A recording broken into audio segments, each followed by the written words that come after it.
the oldies, all of the old school soul stuff. I'm an old soul at heart, so that's definitely like where I find the most joy, where I feel the most fulfilled. I'm a jazz singer by trade. I sing in a little like jazz club every week, and then I'm a background vocalist too. So I do like some corporate stuff, I do jazz stuff, and then I get to sing in a tribute band. So I do like 70s rock and everything, do a little bit of everything. But this is like me as an artist. So I kind of have Liz Heath and then Liz Honey. Gotcha. They kind of stay a little separate. But it's been fun because it's helped me channel a different side of my creativity. You know, I always like a challenge. When they came up to me I've fronted rock bands before, I've fronted jazz bands before, I've fronted big bands before. Like, you know, I feel like the more you do that pushes your comfort zone and pushes you out of your norm, you know, the better you get. And I like challenging my comfort zone. It's fun for me. Definitely.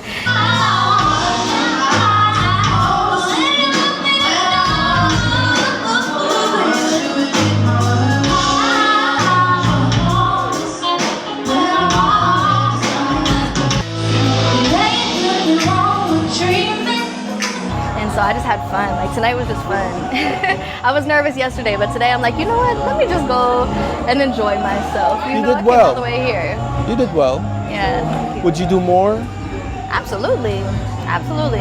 Yeah. B-Rhodes is awesome. Samuel. Yes, sir. Sam for short. Everyone calls you Sam? Yeah. In fact, I appreciate if you call me Sam. My mother's the only one who calls me by my full first name. Really? Yes. Why is that? Oh, but that's my mama. Yeah, but you have a nickname. I'm sure everyone's got a nickname. Of course. So, I mean, I don't want to say what my mother calls me as her nickname, but Sam is what everyone calls me for short. So Sam, I always answer to that. Samuel, I'll answer to that as well. But Got you. we people, so you call me Sam. The music that you were listening to as a kid, and obviously you didn't appreciate it. You heard it. Right. Because parents playing it around the house. But now you get older, it grows on you. It's like a fine bottle of wine. Right. You appreciate it. You're on stage, you're singing it. It has a different appeal to you. Yeah. Why is that? Why is music so timeless and so rich? Because it's universal.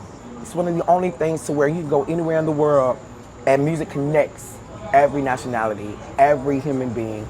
I mean, you can find animals that groove to music. It's something that just connects us to the higher power. And so regardless of where we are in the world, music just has the way of just bringing us all together. So the timelessness of music is just simply because it's art and it's able to be appreciated regardless of where you are.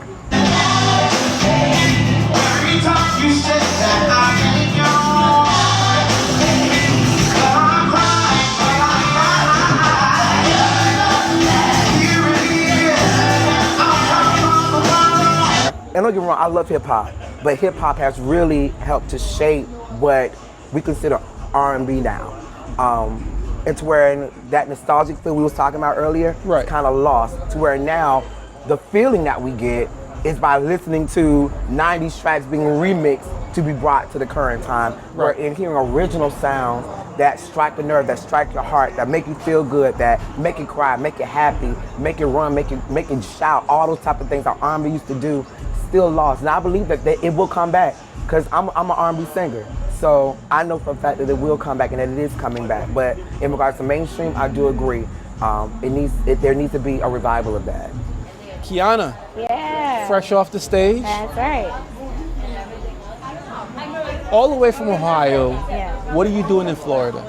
So originally I came to Florida to finish my master's program at Folksalert University. So I was back in 2012 and I did that and then started auditioning for Disney. Started right away actually and got a show in fall of 2012 through a company called No Drama Entertainment doing Joyful at Epcot. From there, just started doing a bunch of different shows and at Disney through The Voices of Liberty, Festival of the Lion King, and Animal Kingdom. So yeah, just doing a bunch of shows there and been staying around ever since, hanging out, enjoying the people here. The community here has been great, especially the music community. So yeah, I've been loving it. 11 years now. So you're telling me that I'm actually talking to a Disney princess. Yes, you are.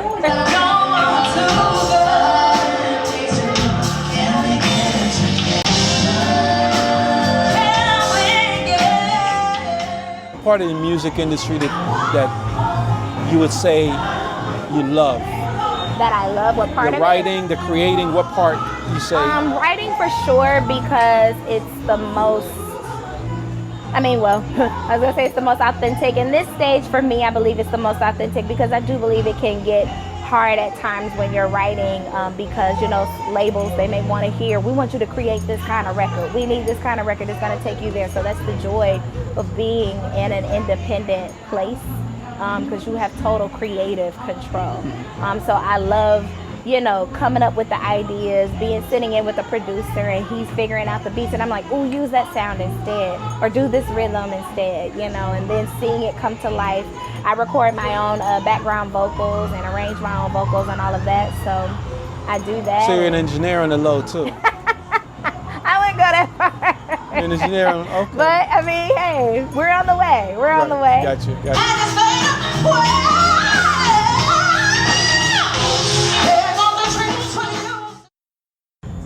You do realize that, right? Because I was out here waiting for the next, performer to come up, and I heard your voice. So I got up. What is this? Let me go check. Oh. Well, thank you. Thank you. You got a great much. voice.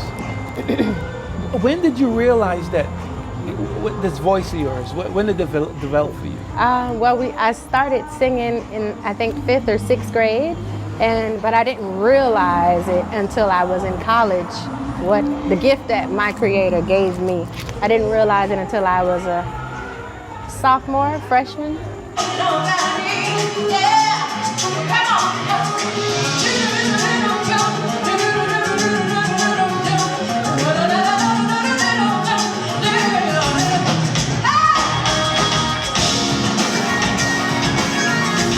Your selection for the music that you performed tonight, why did you choose those songs? Let's see, I chose those songs tonight because, well, first of all, the theme, and I felt like Blue Cantrell is a great singer, a great artist who doesn't get enough recognition. So I said, I'd be John Brown if I don't go up there and blow her song, and represent her, and I love her. So I had to start the night out with that. And then I also love Fantasia. I didn't say her name, but I love her. And that song was actually dedicated to someone in that room since they decided to show up. So I had to, put all my all into that was TMI. What music do you go out to listen to? Oh my gosh, to be honest with you, like Orlando type of DJ vibe, you know what's up? But I like the little variants because I came from Puerto Rico, right? So I'm used to like that reggaeton vibe. So R&B, at least the R&B you guys brought us tonight was very chill kind of reggae vibes as well, a little bit, not reggae vibes, but like that slower vibe. And they had a little mix with like 90s in a mix, which I enjoyed, but the whole vibe was just like, yeah, I want to dance. So I try my best to never go into the next concert having a preconceived notion as to what I would like to do. I spoke to a few of the talent that came up before you, and I asked them, do you think R&B is a dying genre? I don't necessarily think that it's dying. Obviously, it's not as popular now as it was in the 90s and the 2000s, but I alluded to storytelling beforehand. It really comes down to who's writing the songs and who's telling the story. Does it sound authentic? Does it sound genuine? Does it sound believable? Is it something that people can relate to? A lot of artists, the R&B artists, are not being genuine. They're chasing a trend. Well, listen, that's where we are from a societal perspective.